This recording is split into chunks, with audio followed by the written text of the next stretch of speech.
Olá! Vamos direto aos principais pontos abordados naquela aula incrível do especialista Miguel Vomber. A nossa análise de hoje é sobre o papel crítico das unidades de conservação urbanas e periurbanas.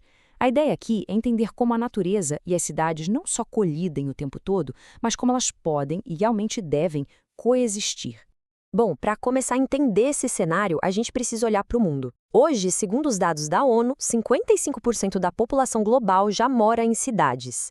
É muita gente. Isso mostra a escala absurda e o ritmo superacelerado dessa tendência de urbanização. Nosso planeta está literalmente virando um planeta de cidades. Mas aí a gente olha aqui para o Brasil e esse número dá um salto simplesmente impressionante. Uma fatia esmagadora de 87,4% da população brasileira vive em áreas urbanas. E o detalhe que mais chama atenção é que essa concentração gigantesca de pessoas ocupa menos de 1%, cerca de 0,54% de todo o nosso território nacional. É muita gente dividindo um espaço incrivelmente apertado. E com tanto concreto, asfalto e prédio, é muito fácil criar aquela ilusão de que as cidades são totalmente vazias de natureza, não é verdade? Pois é, mas não é bem assim.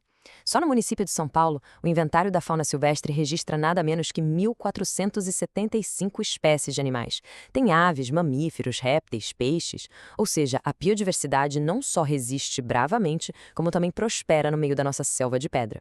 E para organizar a extração dos principais pontos dessa aula, vamos seguir uma estrutura rápida. O cenário urbano, como definir essas UCs, os benefícios, as ameaças e desafios, alguns casos reais aqui no Brasil e, por fim, o futuro das cidades. Começando logo pela primeira parte, o cenário urbano. Vamos ver como o avanço das cidades cruza diretamente com as áreas ambientais protegidas. Olha só que dado curioso. O Brasil tem hoje quase 12 milhões de pessoas vivendo dentro de unidades de conservação, as famosas UCIs. Isso é mais ou menos 6% de toda a população do país. A grande maioria mora em áreas de proteção ambiental, as APAs, que são áreas de uso sustentável. Então, aquela ideia de que o ser humano e a natureza protegida estão separados não existe mais. É uma realidade inevitável e do nosso dia a dia. Passando para o nosso segundo ponto, a definição das UCs urbanas. Afinal, o que são exatamente essas áreas na prática? O fato bem interessante que foi destacado na aula é que a nossa legislação não tem uma definição legal tão estrita para o termo UCs urbanas. Mas a IUCN, que é a União Internacional para a Conservação da Natureza, define essas áreas como espaços situados dentro ou nos limites de centros populacionais. E aqui no contexto brasileiro, isso muitas vezes significa cidades pequenas, ali com populações entre 5 mil e 50 mil habitantes, mas que já causam um impacto forte nessas reservas. O que é realmente genial nessa história toda é como um levantamento conseguiu mapear direitinho essas áreas no Brasil, dividindo em 4 categorias principais. A gente tem as totalmente inseridas, que estão ilhadas pela cidade, tipo o Parque Nacional da Tijuca. Tem as limítrofes, que sofrem pressão nas bordas da área urbana. As malinhas, que encaram problemas pesados de poluição costeira. E tem até APAs com cidades inteiras funcionando lá dentro. Loucura, né? Chegamos ao ponto 3, os benefícios sociais. Porque, afinal, esses espaços verdes específicos são tão vitais para a gente. Pensa bem, gerenciar uma reserva super isolada lá no coração da Amazônia é uma experiência completamente diferente de gerenciar um parque na periferia de uma grande metrópole. Enquanto as áreas remotas focam mais em isolar a biodiversidade, as UCs urbanas trazem vantagens sociais únicas. Elas são essenciais para promover a inclusão de populações de baixa renda, oferecem espaços fantásticos para educação ambiental e voluntariado, dão aquela refrescada no clima local e, o mais crucial de tudo, protegem os mananciais que garantem a água que a própria cidade consome. Seção 4. Ameaças e desafios. Vamos entender qual é o preço cobrado por esse avanço urbano constante. É claro que as pressões são intensas, para dizer o mínimo. A gente está falando de urbanização totalmente desenfreada, esgoto jogado na natureza sem tratamento, invasão de espécies domésticas, tipo cães e gatos soltos, e várias ocupações irregulares. E aqui tem um ponto que muda tudo. Problemas graves como criminalidade e vandalismo dentro dos parques não nascem na natureza. Eles literalmente transbordam da rua, do tecido urbano ali do entorno, para dentro das áreas protegidas. Acaba sendo uma baita questão de segurança pública, de cidadania, e não só de gestão ambiental. Ponto 5. Casos reais no Brasil. Hora de ver como aplicar toda essa teoria e esses desafios na prática. O Parque Estadual do Utinga, lá em Belém, é um baita modelo de sucesso.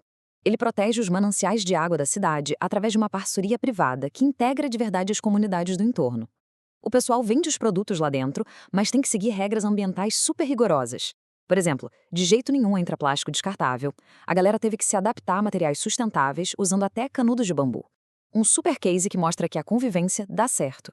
Outro exemplo muito forte é o Parque Estadual da Cantareira, que é a garantia de água para muita gente na Grande São Paulo. Lá tem um acordo muito inovador em que a Sabesp, a empresa de saneamento, ajuda a financiar os projetos, a infraestrutura e os serviços do parque. E faz todo sentido. Afinal de contas, a empresa se beneficia diretamente de toda aquela água limpa que a natureza da unidade de conservação está preservando. E para fechar os exemplos, olha essa sacada brilhante de planejamento urbano a favor da conservação. Na Serra da Boa Vista, em Joinville, a prefeitura criou um zoneamento em 3 camadas para os prédios ao redor do parque. É tipo uma escadinha. Na zona amarela, colada na reserva, o prédio não pode passar de 9 metros. Na zona laranja, um pouco mais afastada, sobe para 15 metros. E só lá na zona roxa, mais longe, é que pode chegar a 45 metros. É a cidade se adaptando inteligentemente aos limites da natureza. E, finalmente, o último ponto: o futuro das cidades.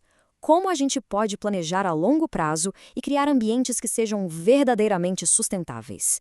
Uma das histórias mais tocantes contadas na aula aconteceu na criação do Plano Diretor de Alto Paraíso, lá em 1996. A comunidade inteira foi chamada para participar do processo, incluindo as crianças, que foram convidadas a desenhar a cidade do futuro. Uma adolescente fez um desenho super bonito com uma frase de boas-vindas descrevendo uma cidade limpa, organizada e transformadora. Isso é a prova viva de que o planejamento que funciona de verdade e que cria esse sentimento de pertencimento tem que começar cedo e ouvir todas as gerações.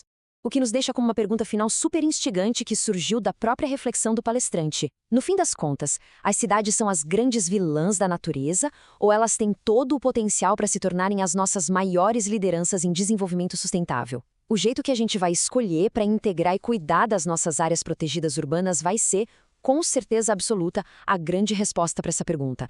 E assim a gente fecha a nossa análise dos principais pontos da aula de hoje. Até a próxima!